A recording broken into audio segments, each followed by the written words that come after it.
pagpapala mula po sa ating Panginoon, sa ating Diyos na tumawag sa bawat isa sa atin.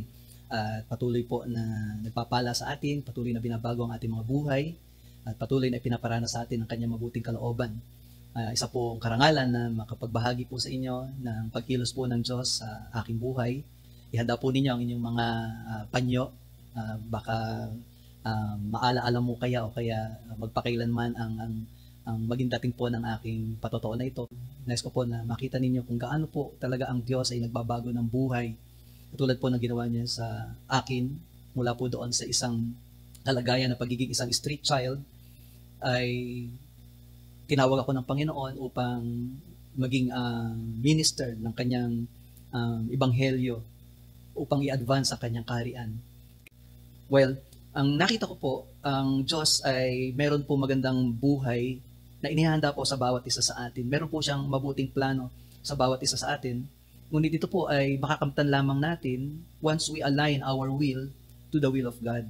Kaya nga po, di ba alam natin yung Jeremiah chapter 29 verse 11, "For I know the plans I have for you, says the Lord, plans to prosper you and not to harm you, plans to give you hope and a future."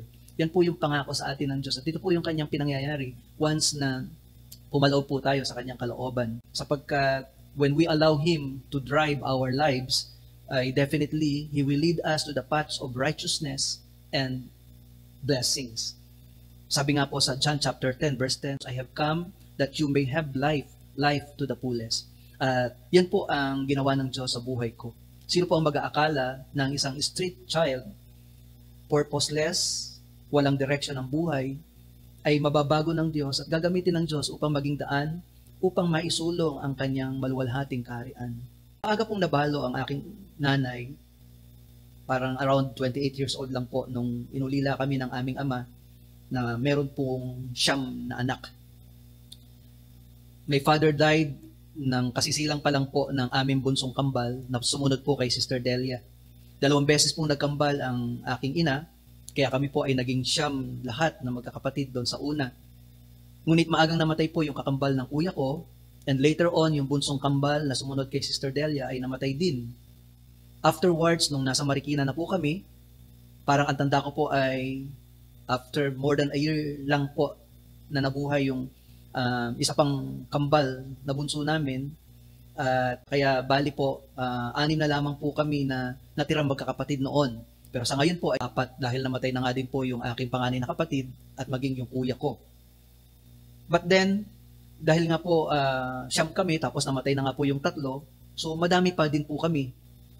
Paano magagawa ng isang single mom to raise yung ganon kadaming mga anak? Ayon po sa akin nakatatandang kapatid ay nagkahiwa-hiwalay kami magkakapatid. Ang aking 2 kapatid na panganay ay pareho pong namasukan sa aming mga kamag-anak. Samantalang ang aking kapatid na sinundan ko po ay isinama ng aking ina pa Maynila, at ako naman po at ang iba ko pang kapatid ay naiwan lahat sa Bisaya. Hindi naman po nagtagal ay muling bumalik ang mother ko sa Bisaya upang magsama-sama na kami na manirahan po sa Marikina, courtesy of our relatives. My mom was able to put up a small business. Nung makapag-ipon po ng pamasahe ang aking ina para po sa aming lahat na nasa Bisaya, kinuha niya po kami para po magkasama-sama na kaming lahat. Nung una po ay nakikitira muna kami sa aming mga kamag-anak. Kaya lang dahil nga po sa madami kami, 6, at ang mother ko, 7 kami lahat. Tapos madami din ang mga anak ng mga relatives namin. So hindi po kami nagtatagal sa kanila. Kaya ang nangyayari sa amin, nagpapalipat-lipat kami ng tirahan. Natira kami sa Fortune, sa Daang Bakal, sa Paliparan, sa Santo Niño, sa Tanyong. Parang nalibot na namin ang Marikina sa dami po ng nalipatan namin. At dahil nga po bata pa ang mother ko nung siya ay mabalo, she was able to find a husband na isang binata at security guard po doon sa construction site na kanya pong pinagnenegosyohan. Siya po yung aming naging stepdad at nagkaroon nga po ako ng 4 pang mga kapatid, at yon, sila Bobby po, si Marlon, si Freddy at saka si Chip. Decision ng mother ko na mag-asawang muli ang naging ugat po para ako at ang kuya ko ay matutong maglayas, maging street children at maging batang palengke. Nagdulot po sa amin ng hindi magandang relasyon sa aming pong stepfather. At dahil doon ay nagpasya kami ng kuya ko dahil kami yung 2 lalaki. So, nung umalis ang kuya ko, sumunod po ako. hanggang maging mga batang palengke na nga po kami. Kung kani-kanino po kami nakikitira, at meron din naman po mga mabubuting loob na kinukup ako. Ngunit ang kapalit naman po noon ay magtatrabaho ako sa kanila bilang sales boy. Yun po ang dahilan kaya sa murang gulang ko pa lamang ay natuto na akong magkwenta ng mga pera kahit hindi pa po ako nakakapag-aral dahil tumatao nga po ako sa tindahan. At ngayon, yung mga kapatid ko naman mga babae, dahil gusto nila na magsama-sama kami talaga, pupunta po sila sa palengke, hahanapin po kami, talagang matyaga po sila at lagi nila sinisikap na pauwiin kami. Pero later on, kahit umuwi po kami ay kami ng kuya ko, babalik uli kami doon sa palengke, lalayas na naman kami ng kuya ko dahil nga ayaw namin na makasama yung aming stepdad dahil hindi nga po maganda yung aming naging relasyon. Pag magkakasama po kami, lagi pong merong gulo na nangyayari. Ang dami naming mga blatters sa iba-ibang mga police station dahil nga po ang issue ay kaaway namin lagi yung aming stepdad. Bilang palaboy, batang palengke, walang pangarap, walang direksyon ng buhay. Hindi ko po alam yung importance ng pag-aaral. Basta sa akin, wala lang. Ngunit yung kuya ko po, siya po ang nagtulak sa akin na umuwi para mag-aral sapagkat siya po ay tumigil na at grade 2 lamang po ang kanyang natapos nung siya po ay nasa probinsya. At natatandaan ko pa po na binugbog pa po niya ako talaga para umuwi dahil gusto niya na huwag akong tumulad sa kanya. So sa madaling salita po ay sinunod ko po siya at pinupuri ko po ang Diyos sapagkat yung aking mga kapatid na babae ay masasabi ko po na lahat po sila ay talagang mga strong-willed, mga buo po ang loob. Ang ginawa po nila para lamang po kami magkasama-sama bilang magkakapatid at hindi na ako maglayas. Ang kuya ko po kasi ay naiwan pa rin po sa palengke at ako naman po ay bumalik na sa aming magkakapatid. So ang ginawa po ng mga kapatid ko ay nagpasya po yung aking mga kapatid kahit wala pong katiyakan pero yun po ang natatandaan ko. Sabi nga po nila ay hindi na sila mag-aaral at magtatrabaho na lamang sila. Pero kami po ng mga nakakabata, si Ate Emily, si Delia at ako ay kailangan naming ipagpatuloy yung aming pag-aaral. Kaya talagang sinikap po nila na makapag-aral kami magkakapatid. So yung aking dalawang panganay na kapatid, yung panganay at saka yung pangalawa, sila po ang nagtatrabaho, tumigil po sila ng pag-aaral at talagang naghahanap po sila ng mapagkakakitaan. At tatandaan ko pa din po noon dahil wala nga po kaming sapat na pang-upa bilang magkakapatid, tapos wala din po kaming sapat na pangkain. May naawa po sa amin na kakilala ng mga kapatid ko sa Daang Bakal na para lamang po meron kaming matirahan. Yung bahay po ng kaibigan ng mga kapatid ko ay meron po silang isang kwarto na maliit lang din po. At meron pong bintana at merong pinto sa loob. Pero para nga po mapagamit sa amin, ang ginawa po ay sinaraduhan yung pintuan sa loob at ang itinirang bukas ay yung bintana. Kaya ang nangyari po sa amin, para magkaroon kami ng privacy, ginawa po nila yon na sinaraduhan yung pinto sa loob. Ang nangyari nga lang po, ang pintuan namin at bintana ay iisa. Ibig sabihin, lumalabas kami, pumapasok sa bahay, sa kwarto na yon actually. Nilulundag po namin kasi bintana lamang po ang dinadaanan po namin. Pinasok pa nga po ng ate ko yung paglalabada, naging kasambahay po siya ng iba-ibang mga tao. Kahit ano po pinasok nila para lamang po maitaguyod po ang kami magkakapatid. Hanggang sa pinalad po na matuto po sila ng paggawa ng sapatos. And until later on ay dahil po ang Marikina naman po ng panahon na yun ay talagang laganap po ang sapatusan, ang tsinelas. Hanggang kami po later on ay nakapag-put up na din po ng sariling gawaan ng sapatos na kami pong magkakapatid ang gumagawa. Tulong-tulong po kami at yun po ang aming ipinangtutusto sa aming pag-aaral, sa lahat po ng gastusin namin. At dumating din po yung time na ang mother ko at ang apat po naming kapatid ay kinuha na din po namin at nagsama-sama na po kami lahat. At yun din po ay pinag-aral din po namin. So, dumadalaw na lamang po yung aming stepdad para makumusta po yung kanyang mga anak at maging si mama. Pero nakahiwalay na po siya sa amin sapagkat hindi po talaga namin siya makasundo nung mga panahon po na yon. Talaga hindi po kami pwede magsama sa isang bubong. Pero nais ko pong ipahayag sa inyo na yun nga po, na ako'y makakilala sa Panginoon, ay isang bagay ang tinuro sa akin ng Panginoon na patawarin din po yung aking stepdad na talagang, katulad nung naikwento ko sa inyo, na sa sobrang hatred na, hindi lamang po puot, kundi hatred na napapanaginipan ko po yung aking tsuhin noon na nagsusuntukan kami. At pag nasusuntok ko po siya, ay napapangiti ako kasi kung paano na, kahit paano para bang nakakaganti ako kasi maliit pa ako eh. Siyempre, ano magagawa ng isang maliit na bata sa isang malaking tao? Pero ganun po na ang tanim ng galit na nailagay sa akin ng hindi namin magandang relasyon. Pero nagpapasalamat ako sa Panginoon sapagkat nung makilala ko ang Panginoon, isang bagay ang tinuro niya sa akin na matutunan ko yung magpatawad at talagang sinikap ko po yun na maabot ang aking tsuhin. Nung siya'y nagkasakit, ay dinalo ko po siya sa Quezon City at ang naging dating pa sa kanya sa halip na magpasalamat na dumalaw ako ay parang ang naging message pa sa akin ay natutuwa daw ako na siya ay nagkasakit at dinalaw ko siya. So talagang hindi niya agad matanggap dahil naintindihan ko naman po, talagang naging napakaswail ko po sa kanya, talagang nilalabanan ko po siya. Kaya matagal ko pong na-earn yung pagpapatawad niya.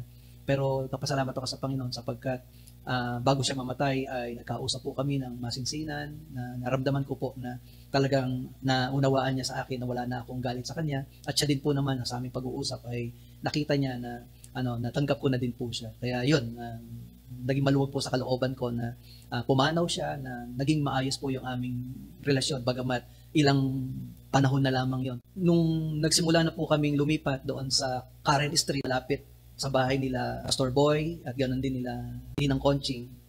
Ito po yung pagkakataon na doon po ay unti-unti na bago yung aking buhay sapagkat nung maging magkapit-bahay po kami nila Pastor Boy, ang ginagawa po nila ay kaming mga kabataan doon, kwentuhan kami doon, magmemeryenda, at kasama din po namin si Brother Orly at yung kapatid niya at ilang mga kabataan katulad ko. Andun kami sa bahay nila, ang gagawin lang po namin, kwentuhan, at of course hindi nawawala yung kwentuhan patungkol sa salita ng Diyos. Di ko alam na yung mga panahon po na yon ay yun po ang ginamit ng Diyos para po unti-unti magkaroon po ako ng interes sa salita ng Diyos. Kasi po sa amin pong magkakabarkada, iba-iba po yung aming mga religious background.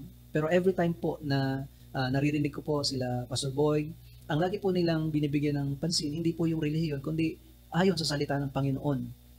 Kaya sa pamamagitan po ng mga sharing na yon ay unti-unti, di ko alam, ang Panginoon ay binubuksan ng aking isipan para po sa gospel. Napapansin ko na nawiwili na po akong makinig ng salita ng Diyos. Tinahanap ko na po ito sa aking buhay. At dahil din po doon, later on ay kasama na ako nila Pastor Boy, paminsan-minsan umaattend ng mga Sunday services. Nung natandaan ko po na isinuko ko po yung aking buhay sa Panginoon, Good Friday service, at si Pastor Papa nga po ay senior niya yung ginawa ng ating Panginoong Hesus doon sa krus ng Kalbaryo para sa lahat ng mga makasalanan. At nung maunawaan ko po yun, ang Panginoon ang umako ng kasalanan ng lahat ng tao, kasama po yung kasalanan ko, ay tinanggap ko po ang Panginoon, kinilala ko po na siya po ang luna sa aking kasalanan. At nung taon din pong iyon, ay nag-decide na din po ako magpa-bautismo sa tubig bilang public confession ng aking pananampalataya sa ating Panginoong Hesus. 2 years later, I felt being led by God para po pumasok sa Bible school.